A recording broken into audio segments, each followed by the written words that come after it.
What questions do we have today? Issues that we're running into, feedback we're looking for. Um, just no rhyme or reason. Put it in the chat, unmute. Lance, I see your hand up. Let's get it. What's going on? I have a question for a lot of the remodeling companies or contractors that work with designers. So not in-house designers, but like you work with an outside designer. You get a job from a designer.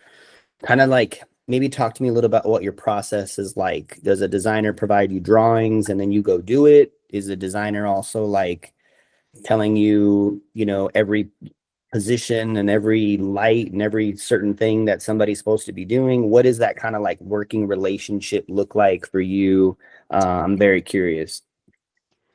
Lance, it's probably just as bad as having to work with an architect. I mean, gosh, they're the worst. Chris, I I saw your hand come up. well, Chris is an I, architect, and I'm sure he that's has funny. great feedback on this. But I work with a lot of designers, but Yeah. I get a lot of business from this one designer, Uh-huh. and our relationship is souring. Uh, And it's very cliche. It's very cliche, like contractor designer relationship. So I'm just kind of curious what we can work what's on. kind of standard? Yeah. Well, Yeah. Chris, would love to get some feedback here. All right, just from my experience, so we are a design build, so I am in-house with our construction team, but I also do a lot of work for other contractors and just private individuals that come by word of mouth. So with those relationships, it works pretty good. With the contractor buddy of mine, he's a friend, so it's, it works a little better, but I just communication is key. Basically we start with, I got this project for you. Usually he refers stuff to me. I don't refer stuff to him. So it's kind of the other way around. Everything comes to me. I don't ever, any projects I need to refer out to a contractor goes through our channel. So we bid it, we do everything in-house design build. So with the other contractor I work with, he sends me everything. I go and do my thing. I get him a set of plans. You had mentioned lighting locations and stuff like that. So a good thing to understand when you get a set of design plans, it is a schematic. Okay, they are, unless you have something specifically detailed out and details on there that's specifically telling you exactly how to build it. But I try to leave my plans general unless there's a request for an RCP lighting layout that's specific or something. But I leave it up to the contractor, because you never know what the field's going to hold. You want to leave your plans as general as possible if you can, because when you go to the city and you get approval, now you come back, if something changes, that's not a big deal because it was a general schematic. But now if you're getting really detailed, and then you divert from that plan, they're going to, oh, well, we need a revision, we need a SK detail for this field change, or it's always something. So I leave it as general as possible. As far as architectural plans go, design plans, that's another story. If you're getting into interior design and you're actually looking at specific products and details and finishes, that's a whole nother separate ball game than the architectural design portion. So the architectural design portion is just the schematic, and you want to leave that as general as possible so you have free reign in the field. You're just saying, okay, I need 6 lights in this room. Well, I'm showing it 3.5 feet off of the wall when that may not work in the field. One of them may hit a joist or something. So now you need to reposition all of them to match, to mirror on what you're doing on the ceiling. So I wouldn't necessarily take that designer's set of plans as set in stone. I would have that conversation with your designer, your architect, whatever. Hey, we need to understand that these are schematics. Let's get it as close as we can, but we understand that this is not how it's going to look in the end. It never does, ever. I've never had one set of plans ever come out to exactly how I drew it, ever. So, and then, some jurisdictions, it depends on the city or the county you're dealing with. They may be really lenient with you. They may not care. Phoenix, sometimes one change, man, they want a revision cloud. I got to resubmit it. It's craziness, for one little detail change or something. So that's why, obviously connection details, footing details, those are really specific and detailed. Those have to be special inspected. You got to follow the letter to a T on that. But as far as RCP plans, even your floor plan, showing this wall, this room's 4 by 8. let's say the closet or something. Well, that wall was off 6 inches. So, it's not like, you got to understand there's flexibility in design. You're not going to design to the T. You got to have some flexibility in there. You're not going to put a 12-inch glue lam beam in a spot where you got 12 inches. It ain't going to happen. You're going to need to go to a 10-inch or an 8-inch or something. So you have that flexibility in design. You don't know what's level, what's plumb. There's so many unknowns. So that's just kind of my experience in it. And as far as relationship goes, communication is key. Do what you say you're going to do and have integrity and do the best you can, and everything else will fall into place. They'll see that you're there to help them and to get the job done. And that's what I do. If there's a problem, even if it comes back on me and it has to come out of my pocket or my time because of something unforeseen or whatever, I'll work with the client. Look, hey man, let's just get this thing done. I don't care whose fault it is. I'll, donate a little bit of my time to get this problem resolved. So it's all about that relationship, the communication, and that rapport you have with them. It's very important. Once you have that established, something else comes up, an argument, a disagreement, a conflict. It's easy to handle because you have that relationship. So that's just my 2 cents. Thank you. Chris, would you say there's anything that's like standard with working with a designer? Like this is what you can expect from that relationship? Like, hey, they provide blank, blank, blank, or you should plan on doing blank, or is there like I think that's, Lance, and correct me if I'm wrong, but that's kind of the feedback you're looking for, is like, what is a typical? Yeah, absolutely. I mean, what Chris, you were saying about like, I just wanted to, I agree with what you're saying. And I understand too. It's like these things are kind of non-negotiable. Like these things have to be followed to a T, but some of these things should be left kind of generic, and left up to what happens in the field. That just takes experience. But like, what I guess what to Nicole's point, what is kind of like that agreement look like with contractors and designers? Like the contractor is, the designer is providing us a drawing and a set of plans with selections, and the designer is going and doing it. And then if we have design questions, we ask the designer. Or in this case, with this person, this designer is like, she's trying to run the whole project and trying to run every trade and trying to run everybody's schedule. And Yeah, she's not a GC. Things are getting messed up like Mhm. consistently because it's truly like very cliche. Like she doesn't understand construction and what she's doing. And she's causing like very costly mistakes and delays to everyone involved. And you really can't put it on anybody but her. So, like I said, though, she provides a lot of business for us, like a lot of business. So I want to make it work. You know what I mean? I don't want to just write her off. Well, I would say, first of all, she's not a GC and she's trying to take on that role. I would, have that conversation. Hey, look, I appreciate what you're doing, but this is a GC role. These are the problems and you're coming to them out of a sincere place. You're not trying to, point the finger or blame. You're just, hey, look, this is what's going on. It's causing issues. I see it's going to domino and create more issues down the line. Let's rectify this now. If you want to be a GC, fine, go get a GC license and take the classes and learn what a GC needs to do. It's not her job to schedule trades. That's the GC's job. You have a GC for a reason. You schedule trades so they're not walking all over each other, and also, is she an interior designer or is she an architectural designer? What is she?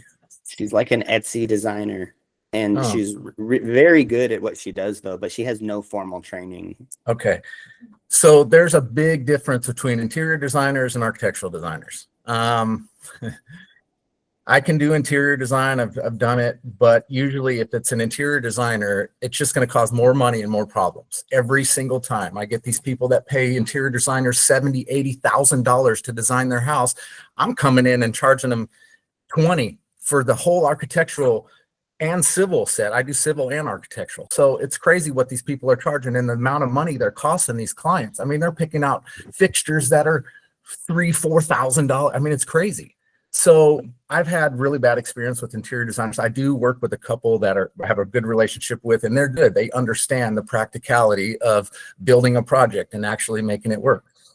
So there's that discrepancy, whether you're dealing with a designer or an architectural designer. So I have a couple different contracts because I do civil and I do architectural. I do residential and commercial. So I have a civil contract, which is very long and lengthy and worded and very technical, because when you get into the civil engineering world, there's a lot more involved than the architectural world. But my architectural contract is, pretty rock solid. It lays out in there what I do. I provide, this is the scope. I provide, for this fee, I'll do your submittal for you. Plotting fees aren't included. Submittal fees aren't included. Permit fees aren't included. Any changes beyond the scope, out of reason, there's going to be a change order. So I spell all that stuff out in the contract. That way everybody knows their role and you know what to expect from me, because I just laid it out there. And, sometimes things change, projects change. All right, let's do this instead, or value engineer it. I'll work with them. And if I feel like, okay, that's a lot of design work that I had to redo, I'll issue them a change order. And it's usually not a big deal, because I communicate it. Hey, look, this is beyond our scope. Do you want me to move forward? And they'll agree already before I do anything. That way it's not an issue later. So I think that's really key with any relationship that you're bringing, where you're sharing a job, whether it's with a sub or with an interior designer or architect. Just make sure we don't get a two-headed dragon. What is your lane and what is my lane? What are you owning? What am I owning? And let's make sure that we have deadlines around it. If you're going to be helping the client pick out fixtures, what's the due date that I need those by? What's the budget? Where we just get really structured. One thing that I did with Power Builders is I worked with them on creating a workflow. So when we work with an interior designer, from the second that we close the job to the moment that we wrap up, what is the workflow? What's the different meetings that we need to have? When do we need to have them? What's the time frame? What's the due date? So that there's something visual and tangible that we sit down on every project and we say, okay, who's doing what meeting and when? When is this due by? So that you don't get that like, oh, well, I thought they were doing it, or oh, well, this is behind because they didn't order this. And so I would just really encourage making it very clear who owns what, what's the budget, when is it due by. And if they can't do that, Lance, unfortunately, even though she sends you a lot of work, it might end up just being like not a good fit, causing more problems than it helps.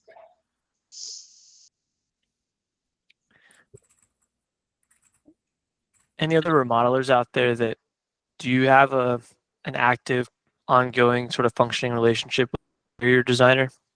Have any tidbits as well?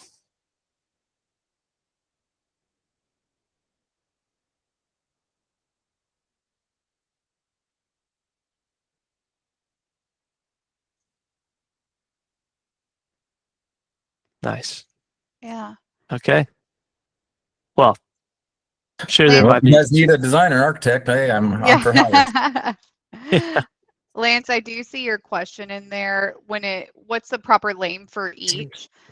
I think there is probably a standard, like proper lane of what is the interior designer's world and what is the GC. But what I want to empower you with is this is your company. You get to set the parameters. What would you like to own and what would you like them to own? Let's bring that to them and say, hey, this is what I think I do really well. This is how I think the job would run smoothest is if I own blank, blank, and blank. And this is where you could really help me out. I don't want to sit there with the client and go through every single fixture and pick the best one for their style. I want you to do that. This is why I need it done by. Like, don't feel like you need to fall under this like standard of like, this is what they should own, this is what I should own. It's your company. What do you want to own and what do you want them to own? Let's present that. And if we want to create a little workflow of what that looks like, we totally can. Mr. Doughton, what do you got, sir?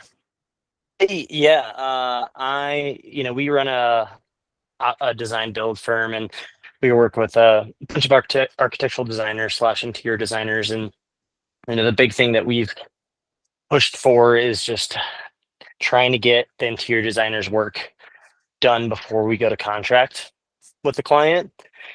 A, that solves a lot of logistical issues with the interior designer, and B, budgeting issues. So by the time the project's handed off to us, 99% of what the interior designer is doing should be complete. So, you can kind of just run the whole show from there.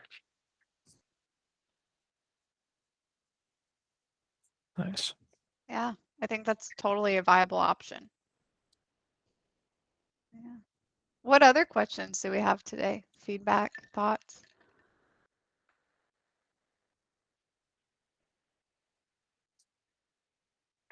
Issues that you're running into? Ty, I saw you on mute. Got a question? Yes. What is everybody just seeing activity wise? When I say activity wise, not questions and more of amount of calls and amount of calls that are turned into appointments. So it sounds like, Ty, you're kind of asking what is people's like conversion rate, meaning out of how many leads you get, how many of them do you book for appointment, and then out of all the people who you quote, how many of them do you close? Is that kind of what you're asking? Well, we're still in the pre Google guaranteed. We've got all of our approvals and backgrounds and stuff done, and we're getting really close to turning that faucet on. But my question is when you're getting them right now, like in like real time current, what is everybody seeing as far as their buying signals? What is the conversion rate from phone call? And I'm not looking for percentage. I'm just saying, what do you feel like the temperature is right now? I mean, again, I'm also a real estate broker, and Lance knows our market like crazy. I've got a contract we're trying to work through on a $750,000 house in Thorndale. Now, Lance knows that that's in the middle of kind of nowhere to us, black dirt, and they're balking on $1,200. And I'm going, have you looked around? And do you know any $750,000 people that are buying 5 acres in Thorndale for $750,000? But what are you just seeing? And I really do believe in, having been in the housing industry for 30 years. I always think it's like a national field. And if you're asking questions, everybody kind of gives the same feedback. We're seeing, we really believe it's a buyer's market. So we never buy anything because we're keep asking for pricing. Yeah. Well, Ty, I'm sure with being in the real estate industry, you do get a pretty good feel for what's going on in the market. But one thing that we tend to want to stay away from at Redmond Growth is making decisions off of feelings compared to facts. It's okay to get a general feel for the market, but it's like, what is actually happening? What do we have control over? And so, Alexander, I saw you put your hand up. I didn't know if you had feedback on this, but I just met with Alexander here with Southern Summerville. He's in Texas, but he's really close to the Oklahoma border, so he's not near Austin. And Alex, I'll let you speak to this, but in the past 3 weeks, he's gotten 9 leads, he's given 6 quotes, and he's closed 2 deals. Now, as all of you guys know, a lot of those deals that he's quoted could come in either this week, today, tomorrow, next week, because he's following up. It can take some time. Everybody's conversion and closing ratio is going to be quite a bit different, just depending on how they're implementing their sales process, how they're communicating on the phone. There's also a little bit of it, Ty, where it's like, hey, sales is about sorting. We've got to get enough leads in that we can be picky about who we're going out to give estimates to, so that we're not wasting our time with that client who thinks they can get a bathroom remodel for $1,200, and it's just not realistic. And so there's a lot of factors that come into play. Alexander, I don't know if you have different feedback than what I just provided, or. I can say just personally, it was really slow for us, but once we've got traction, our work has really picked up. We're getting a lot of good opportunities. Some are duds, some are not, but I would say it's not a slow season at all, and we're doing pretty good when it comes to getting leads, getting customers who are looking for our services. So I would say, if it's slow for you, just be encouraged and stick to the advice Redmond Growth is giving you. For us, it took us 3.5 months to see any real action, but once it started picking up, we're super busy and we're getting qualified leads. Thanks, Alex. Lance, I see your hand up. Can you hear me okay? Yep, sure can. Okay. So I would just agree. with our man here. We just said, just kind of dovetail on what he was saying, that, you know, following Redmond's processes and the things that they're going to be doing for you in the next few months, like really digging into those things, being open-minded to it. You know, we were kind of, I guess, subject to the ups and downs of market trends and things like that, and kind of felt that way. But I feel like right now we have a really good flow of how things are going. I think we've kind of moved beyond like finding leads now. I mean, I'm booked now until February, and I couldn't say that a year ago. And so digging into these things that Redmond's going to be leading you towards in the next couple of months is going to solve a lot of issues for you. I mean, we basically realized after being, you know, business for over, you know, a decade, that we needed to, we basically like started a new company with all of the different processes and things that they gave us and helped us with. And so, I mean, like you said, just be encouraged. You're doing the right thing right now. You've already made a good step with like being where you are, and things are going to change really quickly. Michael, I see your hand up. What feedback do you have? Yeah, not to echo what everybody else has said, but I'm going to echo it anyways. In the past, I'm season specific down here in South Florida, and our summers I've always spent chasing my tail, chasing jobs, discounting jobs. And this summer, Redmond helped me to really dive into, think of that time as off time, to dive into the things that will make the season more profitable. So, you know, launching into the Dream 100, just take it as time to perfect everything else, and then the leads will come. And I did that, and it's paying off, absolutely. So use the downtime to focus on cleaning house. You know, I know sometimes that's easier said than done, but that's what we did, and it's proven itself. Trust, I guess, is what I'm saying. Trust. Yeah. So true, Michael. What you do during that slow season is really what sets you up for the busy season. And it's also what's going to allow you to not have as slow of a season during that slow season. You know, you're always going to have a busy season and a slow season, but what you do in both is what sets the other one up to be more successful than the year in the past. So that's stellar advice. Jennifer, I see your hand up. I don't know if you have advice on this or another question, but either way, what's going on? I do want to agree with what Lance said, that basically Redmond has now made us have like a completely different company. And we are noticing that more and more and more as we're going to hire a new office manager, because all the things that we didn't do, we now have to do to make sure that they're set up for success. And we basically winged our previous girls' training. And now I'm making all these Loom videos and checklists and everything, which is not like what we normally do at all. But we're super excited about it. And then using all the scripts and everything definitely help. We're still trying to get better with the scripts and make them sound a bit more natural for us. But it's definitely helping, and we're converting a lot more higher jobs than we were before. And we're not reliant on property managers to pay our bills, which is awesome because they are super cheap. Yes. Oh, that's awesome, Jennifer. Very excited and love seeing you guys take in, hey, we're losing our office person as not a defeat, but opportunity to improve processes and make things better. So excited to hear. What other questions, concerns, grievances, feedback, thoughts, issues you're running into?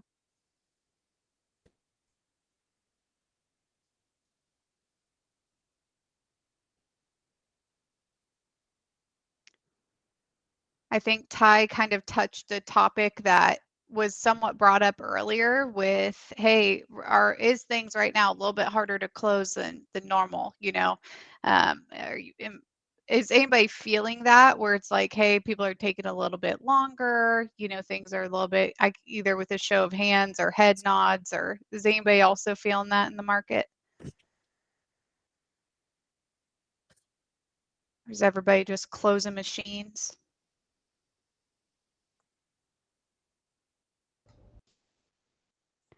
Well, one thing that I am implementing with a lot of my clients, AZ Renovation, Scott, I will call on you and let you kind of talk to that. But one thing that I just want to touch on here is when we start entering a slower season, or what you don't have control over is holidays, the economy. Those are things you do not have control over. You don't have control over search volume. Those are things that you do not have control over. We can try to think about them, but it's really just a waste of your energy to think about those things because there's nothing you can do about it. And so what I would really lean into is what you do have control over. What you do have control over is your sales process. What you do have control over is having us build out a really beautiful sales folder for you that you can go out to customers, you can go over your benefits and really build that value. What you do have control over is how aggressively you're following up, what reviews you have to really build that rapport. Getting with a financing company so that you have that option to provide, which a lot of times will cause people to think, oh, I don't have to pull out my savings. And we see more deals close from that. So just if anybody is in that situation, I've had a lot of clients come to me lately saying, hey, I'm just kind of struggling here, help. That is what I would encourage, is to focus your energies on what you do have control over, those parts of the sales process that do make a huge difference in your closing ratio. Scott, I see your hand up. What's going on? Well, I can't have my camera on. I'm working on my computer. I'm glad I'm That's still okay. even online today. But we were in the kind of that same boat for about 2 years. We've been working just referrals, and it's been really slow. And we started to implement the Redmond program, and now we're getting a lot more engagements and opportunities. And so I would say to the new guys, just stick with it and start keep implementing what Redmond's got, because we're seeing a real uptick in opportunities, and opportunities always lead to contracts. And so I just wanted to kind of piggyback. Love that, Scott. Yes. And I know there were seasons where you were frustrated. Google wasn't working as quickly as you wanted to, it takes time, takes commitment. So Yeah. I think another valuable to add to what Nicole's saying out there as well, just kind of low-hanging fruit marketing activities that you can control as well. There's value in the hills of your past customers. There's gold in the hills of your past customers is the phrase. But running an email campaign to unclosed bids to follow up with, either saying that, we'll rework the price, or now's the time to book before, the holiday season happens. If you're slow enough that you could actually take it on and complete it before, they're trying to host family and such. But email campaigns, posting out on your Facebook, doing a little boosted post, that could be more thematic, one of those Halloween sort of posts. I know I was talking about this with another client earlier this week. But those are opportunities in your existing client base. And like Nicole said, focus on the fundamentals. You got to get reviews. Word of mouth has transitioned to becoming captured in digital form with Google reviews. That's that heartbeat to Google. And that's going to be that long-term growth and stability. But just a little caveat there. Yeah. What other questions do people have this morning? What are the thoughts? Things you want some feedback on?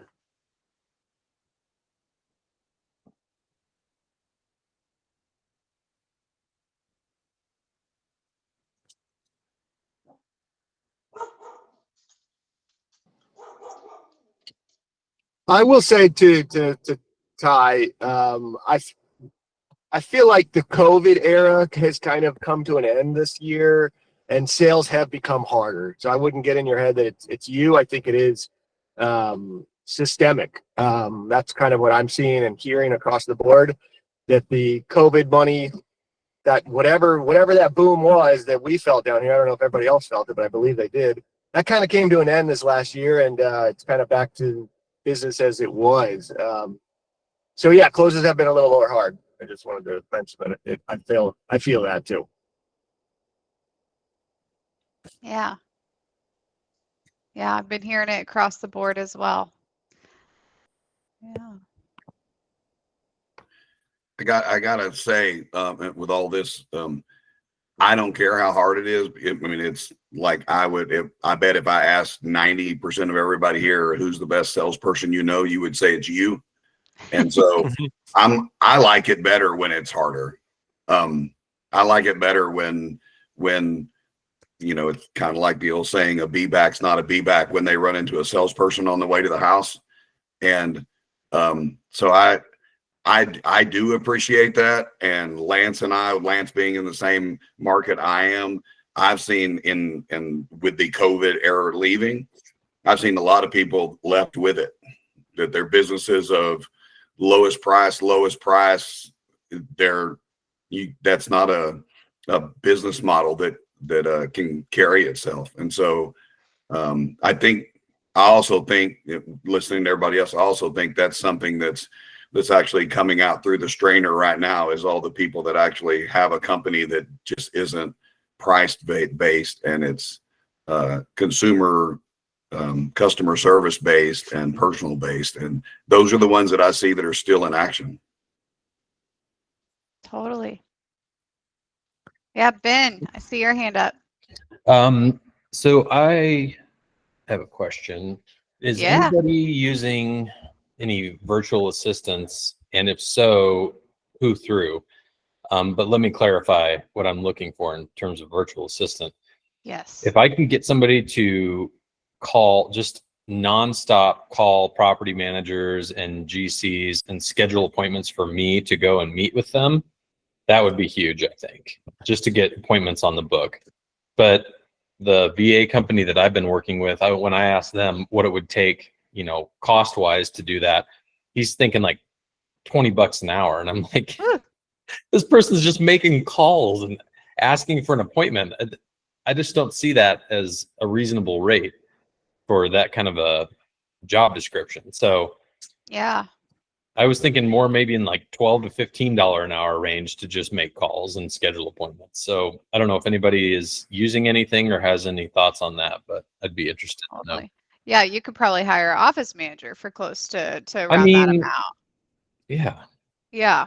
Which would be my first knee-jerk reaction, is like, hey, we probably, there's always enough things to fill an office person's time. Like, there's always something that they could be doing that's going to be driving revenue. So if you don't currently have one, Benjamin, that might be something to talk about to your coach of what all, because usually people are a little bit nervous to hire an office person because maybe it's not a position that they've had before, or they just don't feel like there's enough work for them to do to fill their time. Let us help you there. But if you're just wanting a VA, we used a VA here at Redmond Growth. We found them through Upwork. I know Fiverr is another one that you can find them through. That was going to be one of the next steps, is to just go straight to Fiverr and see if somebody's willing to, Yeah, because like you can find, we have one gal who's in the Philippines, and it's like $5 or something an hour. What we don't have her doing is we don't necessarily have her making cold calls to people, just because that does marketing. But she does help with like following up with Facebook comments on our ads campaigns, following up with DMs, posting on our social media, sending out emails through our customer database, this stuff that like is pretty easy for her to tackle, and it allows, Robert to focus on higher and best use, because it's something that she can take off. And so that's always an option too, but I always would prefer hiring an office person compared to a VA if we have the opportunity to do so. Okay. One other quick question that came to mind for me. Do any of you, well, I guess it would be Nicole or Travis or Bryce probably, can one of you post the link to the WhatsApp group in there? Yeah. I know Robert mentioned that was part of the onboarding, but I don't remember where any of that. There's a lot in your first couple of weeks with easy to get missed. And so Travis, Bryce, if one of you could grab that and throw that in there. And anybody else, if you are not in the chat, would love for you to join. It's on WhatsApp. You can download the app. Bryce just put the link in there, but Thank you. That allows you to ask questions to everybody on WhatsApp, at any point during the week. You don't have to wait till group coaching. So Lance, I see your hand up. Sorry, I'm gonna be a little outspoken today. The coffee was hitting this morning. That's okay. We'd love to see it. Ben, you own the flooring company, right? Correct. Yeah. You're looking for somebody to maybe make calls, right? Is that what you're saying? And possibly like use a virtual assistant? That was the question, like the original question. Yeah. Yeah. We tried that. We tried some different things like that and different iterations of that. Honestly, personally, I hate being called by anything not human. And so I've just, no matter what we've done, how we've grown, I've always just wanted to have somebody answer the phone, like personally answer the phone. Have you thought about hiring somebody like part-time to do what you're talking about, even if you had to pay them $20 an hour? Yeah. I mean, I'm open to whatever. I just know I need to get that kind of traction. Totally. Mhm. You know, Yeah. and money is so tighter than a gnat's ass right now with everything. Like I just can't even. Every time spending money on something comes up, I go into a panic mode, even though I know that I need to do it, and I'm really tired of having that level of stress. Yes, I Totally. agree with you. I would say like one thing that Redmond did for us that really helped out, because we used to do a lot of like follow-up calls and things like that, and just kind of felt like we weren't getting any traction with it, even though we paid our company assistants to do it. It was when they helped us make scripts of like, this Okay. is exactly when you call somebody, and I had to write them. And it took a lot of time and a lot of effort for me because I've always avoided stuff like that. I hate stuff like that. But it was like, hey, this is what I would say, and I spent hours doing it, and it probably took me way longer. Bryce was probably checking on me for like 2 months. Like, did you do that yet? Did you do that yet? But, I finally did it and put it together. Now we're having like quality conversations with people, and our assistants are, doing something with substance when they actually call it. Because the worst thing would be paying somebody to do it and not seeing any fruit from it, and then wondering why it's not working. That would be worse than all. Amen. Right. Yeah. And that's why we got to have the checks and balances in place. That's where I see office managers not working out well or not paying for themselves, is because it's like they're not being managed. All that they're doing is they're just sitting there answering the phone, because that's really all that they've been told to do. They haven't been given the tools that they need to succeed, where it's like, hey, let's give them an outbound call script. Let's give them a checklist of, hey, these are your daily duties that we have to get to. And if you have more time in your day, here's the other stuff I want you to fill with it. Sending out emails, doing cold calls, doing follow-up calls, and here's scripts for each one of those, and links. And what Jennifer was talking about earlier, here's this Loom video that walks you through how to book an appointment or how to do this. Like, an office person is always going to make you money compared to being an expense if we are managing that position well. Yeah, and I think that's probably the bigger point right there is I've got, I've got 2 employees. One is like an admin assistant. She takes care of the warehouse. She's 20. She is a hard worker. Didn't complain at all last week when she was spending 12-hour days helping me move That's awesome. the entire warehouse. So she's a rock star in that aspect. But then there are also times when she's multitasking by watching the Avalanche play or watching a video on Netflix on her phone while she's doing stuff on her computer. And I'm just Yeah. like, I need you to, if you've got the time to do that, like I need you to call people, and Yeah. you know what And I it mean? sounds And then like the she other would one is be like down for always that. has a fire to put out. She's on the phone with her husband. Her kids are calling her. Oh, She's going to no. pick up her kids. And I'm just like, and she's the one that has all the knowledge about this. She's the previous owner's daughter. So she's like really good at it, but she can be shiny object syndrome to the, 10x. And it's like, I'm in this position where I'm like, if I lose them, I'm screwed. If I keep them, I might be screwed. Yeah. Because like I need some like Yeah. that. We I have need a that. lot of friends. I don't want to interrupt. I'm sorry. Go We have for a it. lot of friends that are wholesalers. So before we really got serious about the construction, we did a lot of flips and we got a lot of deals from wholesalers. They use only cold callers, and they pay $4 to $6. And you can definitely find them on Fiverr, Upwork. And then there's tons of different VA places as well that offer them for $4 to $6. It just depends on where to get them from. But then you also down here in the South, you want to make sure that they sound like they come from some part of America, because they're going to call you out on it.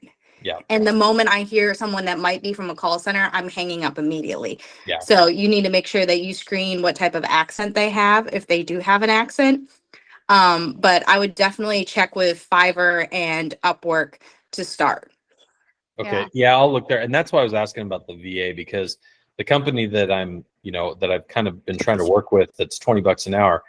The benefit to them is that all their people are from South and Central America and either have no accent or very little accent, or if it is, it's Hispanic. Yeah. And so that's more acceptable in the United States. and they're Right. central time zone. So the time zone isn't all wonky. So I've Yeah, been trying to that's avoid the probably why. Filipino and the Indian Yeah. accent because of exactly that reason. Well, Benjamin, it's good. It's good news, but maybe overwhelming news is I don't think you need to worry about the VA. I think you got bigger fish to fry, and that's with your office personnel. Like Yeah. that's where I would be focusing your energy. And what I would say with both of the ones that you have is if we equip them with the daily checklist, with the weekly checklist, with the Yep. scripts, with the Loom videos, if we equip them with those things and then you're just following up with them, hey, were you able to get to blank, blank, blank? Hey, how many calls were you able to make? If we have those systems established and they aren't meeting the mark, then you've done everything in your power. It's not the right fit. We just need to find the right person. But I think that's where we're missing the mark right now is it's like, hey, let's give them the tools they need to succeed. And then if they don't make the mark, then let's look at other options. Yeah, I completely agree with you because it has this daily feeling of everybody's responsible for everything, kind of herding cats and Yeah. just people putting out fires. That's what it is kind of boiling Yeah. down to. So we need to be preventing the fires instead of waiting to put them out. So that's really good Totally. feedback. Yes. Yeah. Well, we can help. Thank you. Yes. And great feedback. Really appreciate everybody's feedback. Yeah, checking in. thank you, Lance and Jennifer. Yeah. What other questions do we have? Corey. What's Hey, up? hey, this may be a long shot, and I know that last week there was a lot of discussion around Builder Trend, and I couldn't attend that call. But does anyone have any experience with using Builder Trend and the partnership with Nelnet Financing? I could go on from there, but if nobody is dealing with that, then it would probably be a waste of time. Is anybody using financing through Builder Trend? Did you say Nelnet?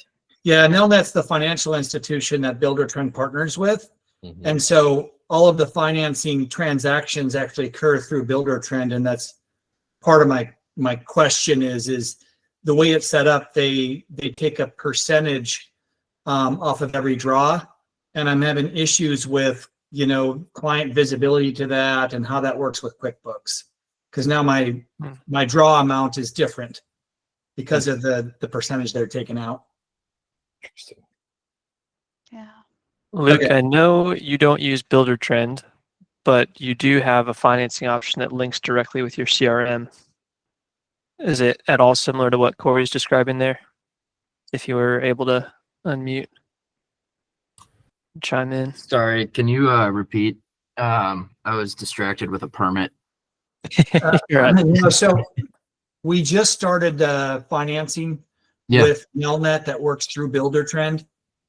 So they've got different tiers. You select a tier, and basically when you finance with that client, Nelnet will take a percentage of each draw, and that helps you kind of buy down the better interest rate for the client. Mhm. But the client's not supposed to be aware that you're basically buying down a better percentage rate that makes them more sticky as a client. So the problem is the way the transactions come through Builder Trend. If I activate the client and the client can now view their dashboard, it will show the total number less the percentage, which won't match the contractual amount that we come up with on those draws. Oh, I see. So I've actually put some questions into Nelnet and Builder Trend. They haven't responded yet, but it's that, and then that same problem contributes to QuickBooks because you have a contractual amount on that first draw. Yep. Let's say it's $10,000. They take $1,000 cut. It's really an invoice of $9,000. Yep. So now my we client, don't have that exact issue with so we use Sunlight Financial tied to Job Nimbus as our CRM. Job Nimbus, from what I've heard, is very similar to Builder Trend. We don't have that issue with the financing as much, but we do with the Job Nimbus payments. And we just started, if we're collecting any payments, we just started sending them through QuickBooks instead, because it would do that exact same thing, throw off invoicing, throw off the books. And we reached out to them multiple times, and they're basically like, well, tough luck. This is how it works. And so we just invoice through QuickBooks. But yeah, we don't have that as much with the financing. We have, like you said, we have multiple options to choose from. And typically we're sending the ones that we're not buying down that interest rate. Yeah. So we're not having that exact issue, but I do know as far as the payments collection went, we had that same, it just screws up your books so much. So we just bypassed it altogether until they fix it. And they say they're working on it, but. Okay. Well, that makes sorry, I wish I sense. could They've offer been a more. little silent on their response to me. Yeah. Yeah, maybe not something they've uncovered, but okay. Yeah. Yeah, and there was talk about it, like you said. Thanks, by the way, Luke, for chiming in on that. There was conversation, like you said, Corey, last week about that, and we're in talks and putting together kind of an outline of different things that we would want to, or that our clients want to talk about in a kind of a builder trend specific sort of seminar. So plug to anybody. If you have questions specifically about builder trend, Robert's wanting to get that set up. So send your coach an email if you have any specific questions. I'm going to add that to the list that we've already been kind of putting together.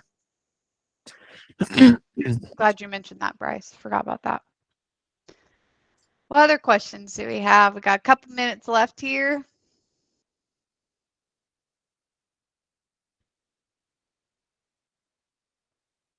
Going once, going twice. Well, I really appreciate everybody's participation and feedback today. That was super valuable, to get those tangible examples and feedback and encouragement from clients. So just really appreciate everybody participating and for you guys taking your time out of the week to be here. If you have any questions, click on the WhatsApp link, put them in the WhatsApp, message your coach. Don't feel like you have to wait till group coaching to get feedback or answers from other clients or coaches. But we'll close out this group call. If I can get everybody to unmute, we're going to do a big 3, 2, 1 growth. I'm seeing cameras pop on, mutes coming off. Appreciate you guys. All right, 3, 2, 1, growth. Grow. Guys, have a good week.